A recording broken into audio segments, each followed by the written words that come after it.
subside, and something else will take its place. If I quit, however, it will last forever.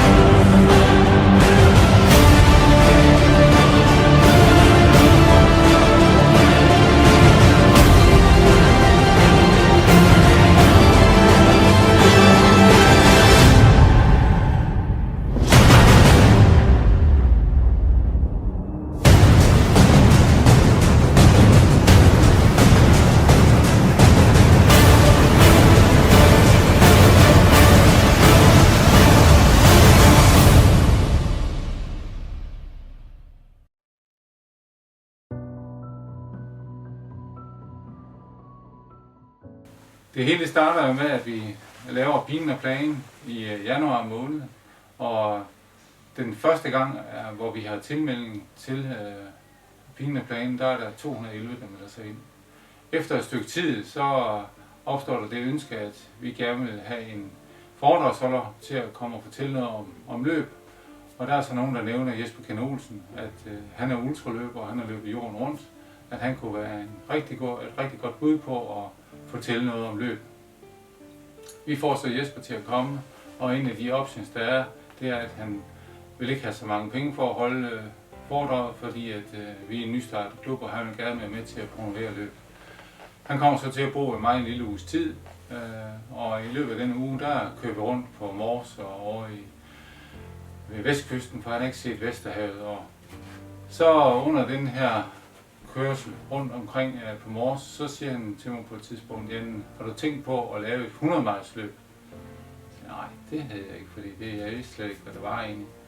Fordi han siger, jamen Mors, den egner sig fantastisk til 100 miles, fordi den er 100 miles hele vejen rundt, 160 km, hvis der man løber langs med kysten. Og så blev jeg jo lidt tændt af det, og så snakkede jeg med den bestyrelse, der var på det tidspunkt, og så sagde vi, jamen det kunne vi da godt prøve. Hvis han så lovede at skaffe nogle løbere til løbet, og det lovede han. Og så var det første 100 miles i en etablering, eller var det etableret, og det skete så cirka 4-5 måneder senere, der afholdt vi det første 100 miles løb, og der var klubben ikke engang et år gammel. Og der var der så, jeg tror det var 7 eller 8 løbere, der var med, og det var fra Holland og USA og fra Danmark.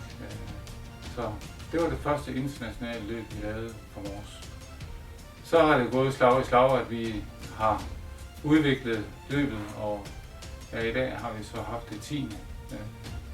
af slagsen med 8 forskellige nationer. Og vi havde så tilmeldt 74 løbere og 66 stillet op, og var det 49, der gennemførte søgningen. En af de ting, vi har gjort i forhold til at få gjort 100 miles endnu mere betydningsfuld for de løbere, som løber løbet, men også i den identitet, som vi gerne vil have i løbet, det skal have, det er, at vi har fået lov til i samarbejde med Mors Kommune og Mors Handelsstandsforening at lave en Walk of Fame ned igennem gågaden. Og der er det her for 3 år siden, der samlede vi de venner, der var på det tidspunkt, der lavede en sten til hver eneste af dem, sådan at deres navn og deres tid og deres land kom så til at stå som i Hollywood en Walk of Fame med en stjerne, hvor der så at den blev afsløret på behørig vis med en snor, der blev klippet over. Og det er det, der sker hver eneste år om fredagen, inden løbet er lørdag søndag, at der holder vi reception og flisenedlæggelse, hvor det er, at den bliver afsløret af sidste års vinder.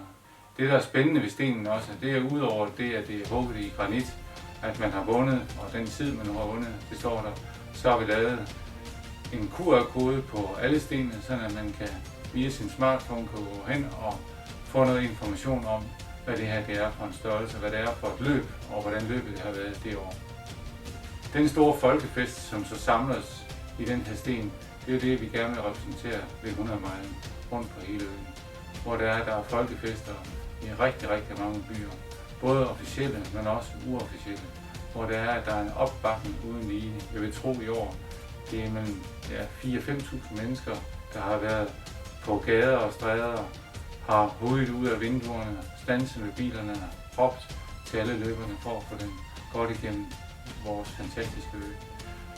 Den første halvdel af turen, de cirka 50 miles, 80 km, det er meget kopieret, og det er utroligt flot. Vi kommer til at løbe igennem en ansøgning, eller vi har en ansøgning inden for UNESCO's verdensarv, hvor det er, man er oppe i og løber i Molière deroppe, det eneste sted i hele verden, hvor det eksisterer. Så kan man se på de fantastiske aflejringer, der er rundt på ruten.